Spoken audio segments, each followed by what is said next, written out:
Vector के पिछले class में हम लोग देखे थे कि वेक्टर का पैरेललोग्राम ऑफ एडिशन, वेक्टर का ट्रायंगल रूल ऑफ एडिशन और हम लोग कंपोनेंट के थ्रू वेक्टर का एनालिटिकल मेथड ऑफ एडिशन देखे थे। हाँ, उसमें आई जे के में कंपोनेंट्स को हम लोग डिवाइड करते थे। जैसे उसी पे अगर एक क्वेश्चन पूछे आपसे कि एक पार्टिकल है, उस पर कई सारे फोर्सेस लग रहे हैं ना। ये फोर्स है 10√2 न्यूटन 45 डिग्री पे, ये फोर्स है 25 न्यूटन 37 डिग्री पे, ठीक है। ये फोर्स है 20 न्यूटन। तो पूछा जाए कि आपसे पूछना है कि ये बताइए कि एक फोर्स और हम कितना लगाएं कि पार्टिकल रेस्ट में आ जाए। Find force that must be applied so that particle comes to rest। ये सारे फोर्सेस लग रहे हैं, इनके अलावा कितना और फोर्स लगाएं कि पार्टिकल रेस्ट में आ जाए। इसका मतलब कि ये तीनों फोर्स के अलावा चौथा फोर्स लगे तो टोटल क्या हो जाए, 0 हो जाए। पहले हम तीनों फोर्स का सम निकाल लेते हैं, तो चौथा होगा उसी का अपोजिट होगा, तभी टोटल क्या आएगा, 0। मतलब हमें क्या करना है, रेस्ट करने के लिए समेशन ऑफ एफ को क्या कर देना है, 0 कर देना है। पर इनका देख लीजिए, तो मानते हैं ये फर्स्ट फोर्स है, ये सेकेंड फोर्स है और ये थर्ड फोर्स है। तो ये F1 कितना जे होगा, F1 जो होगा वो होगा 10I प्लस 10J। F2 देखिए होगा फोर्स, F2 कितना होगा, F2 25 cos 37 और 25 sin 37, ठीक है। तो 25 cos 37 कितना होगा 20 और 25 sin 37 कितना होगा 15, तो 20I प्लस 15J। और जो थर्ड फोर्स है F3 वो क्या होगा -20I प्लस 0J। और जब हम तीनों को ऐड कर देंगे तो नेट फोर्स क्या आ जाएगा, तीनों को ऐड करने पे जो नेट फोर्स आएगा वो आएगा 10I प्लस 25J। इसका मतलब ये है कि ये तीनों force F1 plus F2 plus F3 जो हुए वो कितना हुए 10I प्लस 25J। सो F4 जो होगा, क्योंकि सब मिला के क्या है 0, तो F4 होगा -10I माइनस 25J, जिससे कि F1 plus F2 plus F3 plus F4 सब मिल के क्या हो जाए 0 हो जाए। तो कभी भी ऐसा क्वेश्चन है कि ना कितना फोर्स ऐड करेंगे 0 हो, तो पहले क्या करिए, जो एग्जिस्टिंग फोर्स दिया हो उसका टोटल सम निकाल लीजिए, इतना ही अपोजिट लगाएंगे तो रिजल्टेंट क्या हो जाएगा 0 हो जाएगा, ठीक है। ये छोटा सा एग्जांपल था, इसको आप नोट कर लीजिए। एक और कंसेप्ट हम लोग डिस्कस करते हैं, और जब फोर्स 0 की ही बात आई तो क्वेश्चन है आपसे पूछ रहे हैं सिंपल सा कि can 2 forces be added to give 0 resultant. क्या 2 फोर्स मिलके 0 दे सकते हैं, बताइए। Can 2 forces be added to give 0 resultant, तो इसका आंसर है यस। कब देंगे, जब दोनों फोर्स क्या हों, इक्वल और अपोजिट हों, एक आगे लगे और दूसरा पीछे लगे, तो रिजल्टेंट क्या होगा 0। तो yes if they are equal and opposite. तो इसको अपोजिट वेक्टर्स भी बोलते हैं। 2 वेक्टर्स इक्वल एंड अपोजिट हो तो इनको हम लोग अपोजिट बोलते हैं, अपोजिट वेक्टर्स। सिंपल डिफिनीशन आता है, what are opposite vector, what are equal vectors. 2 vector same direction में तो उनको क्या बोलते हैं, इक्वल वेक्टर बोलते हैं ना। तो ये तो सबको पता है कि 2 फोर्स मिलके कब 0 देंगे, जब दोनों क्या होंगे, इक्वल एंड अपोजिट होंगे, ठीक है। हमारा दूसरा क्वेश्चन ध्यान से सुनिएगा। दूसरा क्वेश्चन है कि can 3 forces be added to give 0 resultant. क्या 3 फोर्स मिलके 0 दे सकते हैं? इस पे विचार करिए कि 3 फोर्स मिलके 0 कब देंगे। तो 3 फोर्स मिलके 0 कब देंगे? जबकि उनका रिजल्टेंट क्या हो? 0 हो। तो ध्यान से देखिए कैसे 0 आएगा। जैसे मान लेते हैं कि हम यहाँ से यहाँ गए और फिर यहाँ से यहाँ गए, ठीक है। अब डिस्प्लेसमेंट की भाषा में बात करते हैं। और फिर जहाँ चले थे फिर वहीं चले आए, मतलब ए से बी गए, बी से सी गए, फिर सी से ए चले आए। तो vector A plus vector B plus vector C तीनों का रिजल्टेंट क्या होगा? 0 होगा, क्योंकि तीनों क्या बना दिए? एक क्लोज्ड ट्रायंगल बना दिए, मतलब डिस्प्लेसमेंट 0, जहाँ से चले थे हम वहीं पहुँच गए। तो ये कहेंगे यस 3 फोर्स भी इसी प्रकार से मिलके 0 दे सकते हैं। आंसर है yes 3 forces can be added to give 0 resultant if they can form a triangle. अगर ये ट्रायंगल बना सकते होंगे, अगर 3 फोर्स मिलके एक ट्रायंगल बनाएंगे तो रिजल्टेंट 0 दे सकते हैं। कैसे? देखिए, जैसे मान लीजिए एक फोर्स ऐसा है, दूसरा फोर्स ऐसा है, तो इन दोनों का रिजल्टेंट क्या होता? इसका मिला के इधर होता। लेकिन जो तीसरा फोर्स है, जो इनका रिजल्टेंट होता है उसी का अपोजिट है, मतलब कि ट्रायंगल को उल्टा कंप्लीट करके क्या कर दिया? 0 कर दिया। मतलब this force F1, this force F2 and this force F3। तो इनका रिजल्टेंट क्या आएगा? इनका रिजल्टेंट जो होगा F1 plus F2 plus F3 क्या होगा? 0 होगा, क्योंकि F1 और F2 का रिजल्टेंट देखिए यहाँ से इधर आता। हम लोग कहते हैं ना इसके हेड पे इसके टेल को रखे तो रिजल्टेंट क्या पाते? रिजल्टेंट देखिए ये पाते। लेकिन F3 जो आया, इन दोनों के रिजल्टेंट का, F1 और F2 के रिजल्टेंट का क्या आया? अपोजिट आया। इसलिए कैंसिल करके टोटल क्या कर दिया? 0। तो इंपॉर्टेंट बात याद रखिए कि 3 फोर्सेस मिलके 0 तब देंगे जब तीनों क्या बनाते होंगे? एक ट्रायंगल बनाते होंगे। और ट्रायंगल बनने का कंडीशन जानते हैं क्या है? ट्रायंगल बनने का कंडीशन ये होता है कि sum of two sides must be greater than और equal to third side. Sum of two sides must be greater than equal to third side. जैसे पूछें आपसे कि कौन कौन सा 0 हमें दे सकता है? 10 newton, 10 newton and 10 newton. Question है which of following forces can be added to give 0? Which of following forces can be added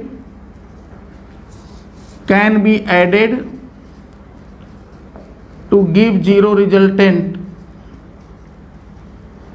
0 resultant कौन कौन सा हमें 0 दे सकता है? फर्स्ट क्वेश्चन, पहला ऑप्शन है 10 न्यूटन, 10 न्यूटन, 10 न्यूटन। दूसरा है 10 न्यूटन, 10 न्यूटन, 15 न्यूटन। तीसरा ऑप्शन है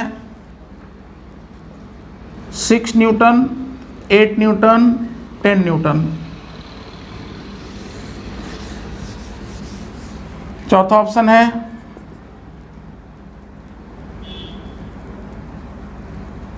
6 Newton, 7 Newton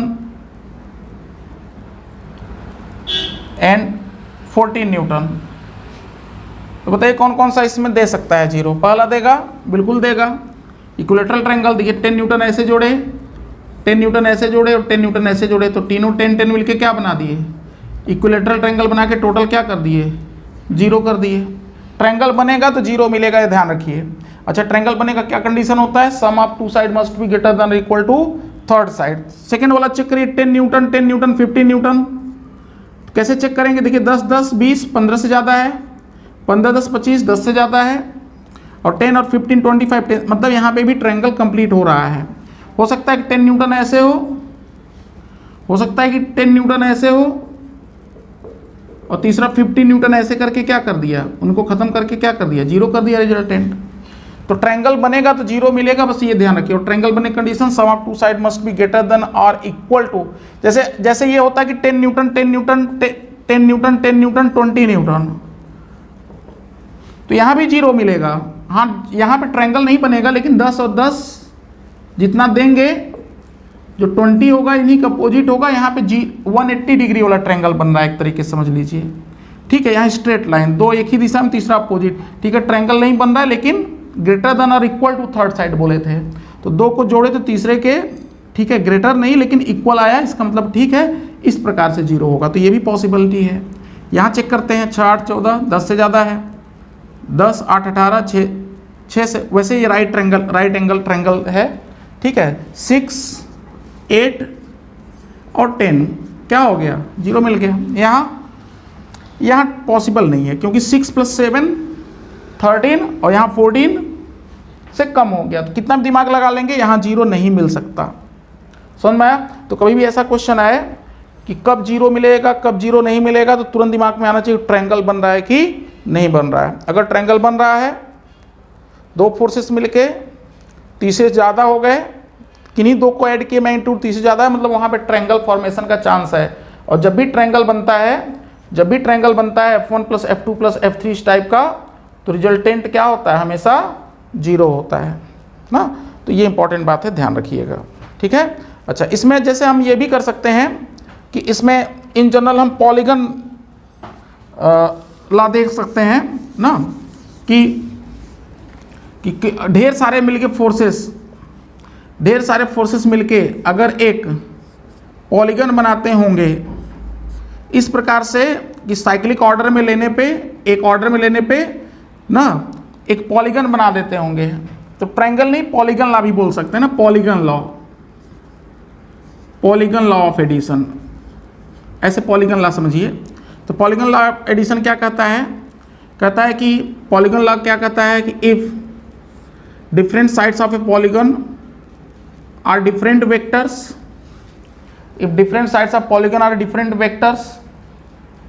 then the last side will represent their resultant vector. मतलब कि देखिए यही जो अंतिम साइड है ये इनका रिजल्टेंट R कहलाएगा, बिल्कुल ट्रायंगल लॉ जैसा ही है।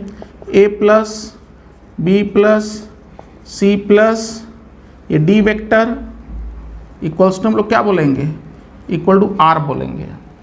इसको ट्रायंगल से समझ सकते हैं। जैसे A + B जोड़े तो हमको क्या मिला, कुछ ये मिला R1, देखिए, और R1 के हेड पे C रखा है तो हमें क्या मिला R2, और R2 के हेड पे D रखा है तो क्या मिला R मिला। मतलब इसको अगर आप इसका प्रूफ देना चाहेंगे, देखिए ऐसे जोड़ेंगे, इस डॉटेड को अगर हम एक R1 समझें, एक ट्रायंगल बना लिए A + B, तो देखिए A + B इक्वल्स टू क्या मिला R1, ये R1 इसको चलिए कहते हैं। अब R1 के हेड पे कौन रखा हुआ है, R1 के हेड पे C रखा हुआ है, तो R1 + C हमें क्या मिल गया, वेक्टर D मिल गया। देखिए नहीं है, R1 + C हमें क्या मिल गया, ये इसको चलिए R2 बोलते हैं। R1 + C इक्वल टू हो गया R2, और R2 के हेड पे कौन रखा है, D रखा हुआ है, तो R2 + D इक्वल टू क्या मिल गया हमको, R2 के हेड पे D, तो R मिल गया। अब इन सबको आप ऐड कर देंगे, जोड़ देंगे, तो देखिए R1 कैंसिल हो गया और R2 कैंसिल हो गया, तो सबको ऐड करने पे क्या मिला, यही तो मिला A + B + C D, ठीक है। तो ये पॉलीगन लॉ है कि किसी पॉलीगन के अगर अलग अलग साइड्स अलग अलग वेक्टर होंगे तो लास्ट साइड क्या होगा, रिजल्टेंट होगा। अच्छा, हम ये कहें कि अगर ये पॉलीगन के अलग अलग, मान लीजिए पॉलीगन कंप्लीट है, ठीक है, अलग अलग साइड्स एक अलग अलग वेक्टर्स हैं F1 F2 F3 F4 और चलिए F5, तो यहाँ पे समेशन क्या आएगा, यहाँ देखिए यहाँ से यहाँ गए, यहाँ से यहाँ गए, यहाँ से यहाँ से, तो यहाँ पे नेट क्या हुआ 0। क्यों, क्योंकि A + B + C + D हमको R देता था, यहाँ 1 2 3 4 थे, तो R इस डायरेक्शन में था, लेकिन जो हमारा पॉलीगन कंप्लीट करने वाला रिजल्टेंट है, तो रिजल्टेंट इधर होता, तो लास्ट वाला क्या किया, उसी को कैंसिल कर दिया, तो यहाँ पे F1 + F2 + F3 + F4 और +F5 क्या मिलेगा, ये 0 मिलेगा ना। मतलब कि जैसे ट्रायंगल था कि ट्रायंगल मिलके 0 देते थे, वैसे पॉलीगन के किसी पॉलीगन के अलग अलग साइड्स अलग अलग फोर्स रिप्रेजेंट करेंगे एक ऑर्डर में, तो और अगर वो पॉलीगन कंप्लीट करते हैं तो टोटल सम क्या होता है, 0 होता है। This is called polygon law, ठीक है। आराम से सारी बातों को आप नोट कर लीजिए, ठीक। तो एक और क्वेश्चन देखते हैं। इसमें दिया है कि 3 फोर्सेस, क्वेश्चन है कि find resultant of 3 forces, find resultant of 3 forces 1 Newton, 2 Newton and 3 Newton if they are along sides of an equilateral triangle, if they are acting on a particle, if they are acting on a particle and are along sides of an equilateral triangle, मतलब किसी particle पे लग रहे हैं इस प्रकार से कि वो हमेशा एक इक्विलेटरल ट्रायंगल के साइड के लॉन्ग है। कितने फोर्सेस हैं? 1 न्यूटन, 2 न्यूटन, 3 न्यूटन। अगर 3 फोर्सेस इक्विलेटरल ट्रायंगल के साइड के लॉन्ग होंगे तो उनके बीच का एंगल क्या होगा? 120 डिग्री, 120 डिग्री और 120 डिग्री। मतलब कुछ इस प्रकार समझ लीजिए कि एक फोर्स 1 न्यूटन है, 1 न्यूटन, दूसरा है 2 न्यूटन, ठीक है, 2 न्यूटन का मैग्नीट्यूड डबल होगा, और तीसरा है 3 न्यूटन। इनका हमें रिजल्टेंट बताना है। क्या बताना है? रिजल्टेंट बताना है। तो कैसे करेंगे इस क्वेश्चन को? इस क्वेश्चन को करने के 2 तरीके हैं। तो नॉर्मल कोर्स में क्या करेंगे? नॉर्मल कोर्स में कंपोनेंट में डिवाइड करके भी कर सकते हैं। तो चलिए इसको हम एक्स एक्सिस के लॉन्ग ले लिए 1 न्यूटन को, फर्स्ट 1 न्यूटन को एक्स के लॉन्ग लिए, जो सेकेंड 2 न्यूटन है यहाँ से 120 डिग्री, तो यहाँ से कितना हो जाएगा? 60 डिग्री। तो ये 2 न्यूटन हो गया, ठीक है। और जो तीसरा है 3 न्यूटन, वो आपस सबके बीच कितना है? आपस में सबके बीच 120 डिग्री एंगल है, तो ये भी 60 डिग्री पे होगा। 3 न्यूटन ऐसे हो गया, ठीक है। देख लीजिए ये 120 डिग्री, आपस में तीनों फोर्सेस का 120 डिग्री दिया है क्वेश्चन में। इक्विलेटरल ट्रायंगल के साइड के लॉन्ग लाई कर रहे हैं। तो इक्विलेटरल ट्रायंगल के साइड के लॉन्ग का मतलब क्या हुआ? ये एक फोर्स ऐसे है, एक फोर्स ऐसे है, एक फोर्स ऐसे है। तो तीनों फोर्सेस को अगर एक पॉइंट से ड्रॉ करेंगे तो कैसे बनेगा? ऐसे ही बनेगा, ठीक। तो इसको आप सोचिए कैसे करेंगे। तो अगर इसको हम रिजॉल्व करना चाहें तो जो F1 फोर्स है उसको लिखेंगे तो कितना I कितना J होगा? तो F1 जो होगा वो होगा 1I प्लस 0J। दूसरा फोर्स F2 है, F2 तो 2 cos 60, लेकिन नेगेटिव में, तो 2 cos 60 क्या होता है? 2 इंटू 1/2, 1 मतलब माइनस I, और प्लस 2 sin 60 √3/2 √3J। और जो थर्ड फोर्स F3 है, ये देखिए 3 cos 60, x भी निगेटिव y भी निगेटिव, तो -3/2i, -3/2i और प्लस -3√3/2J। तो इसका मतलब तीनों का जब रिजल्टेंट हम देखेंगे F, तो जो रिजल्टेंट F आएगा वो कितना आ जाएगा? सम। तो जो सम होगा तीनों फोर्सेस का, अब ऐड करके देख लीजिए सम कितना आ जाएगा। सम आ जाएगा I से I कैंसिल हो गया, तो -3/2i, F equals to -3/2i, और यहाँ देखिए √3 कॉमन, 1 - 3/2 -1/2, तो -√3/2J, तो -3/2i -√3/2J। मतलब मैग्नीट्यूड की बात करेंगे अगर, व्हाट इज मॉड F, तो रिजल्टेंट का जो मैग्नीट्यूड आएगा वो कितना आ जाएगा? वो आ जाएगा मॉड F का वैल्यू कितना आ जाएगा? तो जो मॉड F आएगा वो आ जाएगा 1/2 कॉमन हो गया, और अंडर रूट 1/2 कॉमन हो गया, अंडर रूट 9 + 3 12, तो 1/2 2 √3, तो that comes out to be √3। 3 newton, means इनका जो रिजल्टेंट आया वो √3 न्यूटन आया। ठीक है, तो ये कौन सा तरीका था? ये आपका IJ वाला तरीका था, जो कि थोड़ा टाइम कंज्यूमिंग था। इसी क्वेश्चन को अगर हम लोग जो कंसेप्ट बताए थे कि 3 फोर्सेस मिलके 0 देते हैं, उससे करना चाहें तो देखिए कैसे करेंगे, सोचते हैं। तो हम लोग कहेंगे कि अगर फोर्सेस इक्विलेटरल ट्रायंगल के अलोंग हैं तो देखिए ऐसे ड्रॉ कर लिए 1 न्यूटन, ये 2 न्यूटन, और जो थर्ड है वो 3 न्यूटन। फोर्सेस इक्विलेटरल ट्रायंगल के अलोंग इक्विलेटरल ट्रायंगल नहीं बना रहे हैं, क्योंकि 1 2 3 मिलके इक्विलेटरल ट्रायंगल नहीं बना सकते। हाँ, लेकिन यहाँ से एक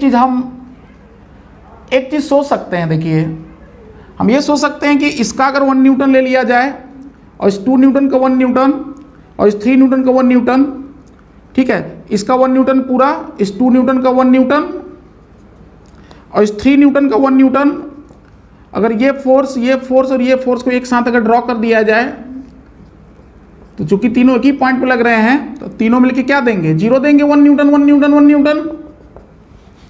इसका मतलब ये हुआ कि ये 1 न्यूटन, ये 1 न्यूटन, ये 1 न्यूटन मिलके क्या दे दिया? 0 दे दिया। तो बचा क्या? बचा इस 2 न्यूटन का 1 न्यूटन, और इस 3 न्यूटन का 2 न्यूटन। इन्हीं का तो हमें सब निकालना है। समझ में आया बात? इसका मतलब ये हुआ कि हमको 1 न्यूटन का और 2 न्यूटन का रिजल्टेंट निकालना है। अच्छा, इनके बीच एंगल कितना होगा? आपस में टेल से टेल मिलाएंगे तो इनका जो एंगल आएगा वो कितना आएगा? ये 120 डिग्री आएगा।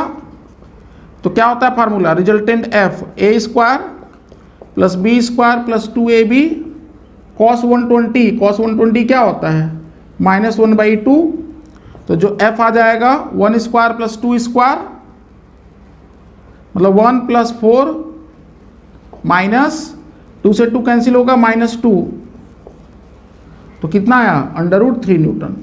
अब देख लीजिए, ये तरीका है वो बड़ा इजी है। तो कभी भी ऐसा क्वेश्चन है तो शॉर्टकट है। वैसे करेंगे तो टाइम हो सकता है कंपोनेंट डिवाइड करने में कुछ गलती हो जाए तो क्वेश्चन रॉन्ग हो जाएगा। तो ये शॉर्टकट तरीका रहेगा, तो आप आराम से कर लेंगे। कोई भी क्वेश्चन आराम से कर सकते हैं। ठीक है, 1 न्यूटन 2 न्यूटन 3 न्यूटन के जगह अगर हम ऐसा क्वेश्चन देते कि 2 न्यूटन है, ठीक है, 4 न्यूटन है, और मान लेते हैं एक तीसरा फोर्स जो है वो 3 न्यूटन है, तो क्या करते? तो इसका 2 तो खत्म हो जाता, बचता क्या? इसका 2 इसका 1, तो आंसर क्या होता? 1² + 2² भाई सेम कितना आता है? √3 न्यूटन। तो ये शॉर्टकट है ना, आराम से इसको आप अप्लाई कर सकते हैं कभी भी। ठीक है, नोट कर लीजिए आराम से। तो क्वेश्चन है कि find the resultant of 2 forces 10 newton each as shown in the figure. 2 forces हैं 10 न्यूटन। एक देखिए एक्स एक्सिस से 10 न्यूटन 30 डिग्री एंगल बना रहा है, और एक फोर्स है 10 न्यूटन वाई के अलोंग। तो इसको मान लीजिए हमें सॉल्व करना है, इनका रिजल्टेंट बताना है। तो चलिए इस क्वेश्चन को दोनों तरीके से करते हैं। आप ट्राई कर लीजिएगा, स्क्रीन पॉज करके हम बता रहे हैं आपको। इसको दोनों तरीके से करते हैं। तो पहला जो है, चलिए एनालिटिकल मेथड, पहले दोनों फोर्सेस को एक साथ ड्रॉ कर लीजिए ऐसे ओरिजिन से। 10 न्यूटन, ये 30 डिग्री एंगल है, तो ये F1 फोर्स है, फॉर एग्जांपल ये F2 है। तो F1 जो फोर्स होगा वो कितना जे? 10 cos 30 मतलब 5√3i, और +10 sin 30 मतलब 5j, और जो F2 होगा वो 0i + 10j, क्योंकि y डायरेक्शन में पूरा। तो रिजल्टेंट F क्या हो जाएगा? रिजल्टेंट F हो जाएगा 5√3i, i को i के साथ जोड़ेंगे, j को j के साथ, प्लस 15j। तो 5√3i और प्लस 15j। तो रिजल्टेंट जो आएगा F वो क्या हो जाएगा? tan थीटा का वैल्यू, जो tan थीटा का वैल्यू आएगा वो कितना हो जाएगा? tan थीटा का वैल्यू आ जाएगा, tan theta is 15/5√3 that is √3। So theta equal to कितना डिग्री है? 60 डिग्री। और रिजल्टेंट F का जो मैग्नीट्यूड आएगा वो क्या आएगा? 15² + 5√3 का होल स्क्वायर। तो 225 प्लस 75 अंडर रूट 300 मतलब कितना न्यूटन, 10√3 न्यूटन। हाँ, तो ये कौन सा मेथड था, ये आपका एनालिटिकल मेथड था, ठीक है, कंपोनेंट वाला। दूसरा है जो शॉर्टकट पैरेललोग्राम वाला, देखिए दो फोर्स हैं, अच्छा इसका एंगल कितना था 60 डिग्री पे, तो 10 न्यूटन 10 न्यूटन, तो हम लोग क्या करेंगे पैरेललोग्राम बना लेंगे, तो रिजल्टेंट देखिए यही आया।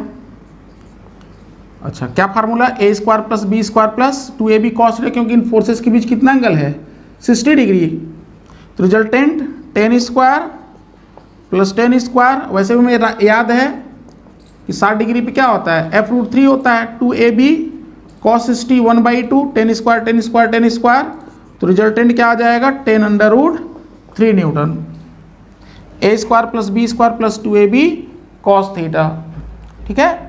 अच्छा जो रिजल्टेंट क्या होता है दोनों के बिल्कुल बीचों बीच होता है, तो ये बिल्कुल बीचों बीच, तो 60 का आधा कितना हो जाएगा 30 डिग्री, और ये खुद कितने पे था 30 पे, तो 30 और 30 क्या हो गया, देखिए रिजल्टेंट 60 डिग्री, बिल्कुल भाई सेम आंसर, ठीक है। तो जो आपको अच्छा लगे दोनों मेथड में, दोनों प्रैक्टिस रहना चाहिए, जो काम करे जल्दी वही लगाना चाहिए, ठीक है। तो इसको नोट करें, इसके बाद हम लोग बताते हैं सब्ट्रैक्शन ऑफ वेक्टर।